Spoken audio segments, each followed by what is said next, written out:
काय होतं? त्यांची कालची जी सभागृहातले वक्तव्य आहे ते 3 वेळा आमदार राहिलेले आहेत, ते खासदार आहेत. तर लोकसभागृहात काय बोलावं, विकासावर बोलावं, शहराच्या महाराष्ट्राच्या विकासासाठी मागणी करावं, त्याच्यासाठी पाठपुरावा करावं.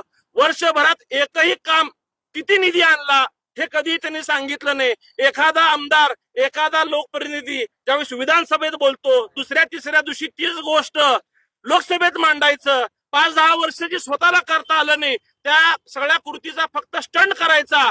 ही कालचं त्यांचं वक्तव्य हे गाढवापेक्षा पुढच्या अकलीचं असल्यामुळं त्यांना आज या ठिकाणी गाढव आणून त्यांचा निषेध केलेला आहे. पण सिंदूर ऑपरेशनवर प्रश्न उपस्थित करणे ठीक सत्ताधाऱ्याकडून उत्तर मिळत नाही म्हणून तो प्रश्न उपस्थित होतो. तुम्ही सिंदूर प्रश्नावरती प्रश्न विचारणं वेगळं आहे. आपण पत्रकार महोदय, आपण ज्येष्ठ आहात.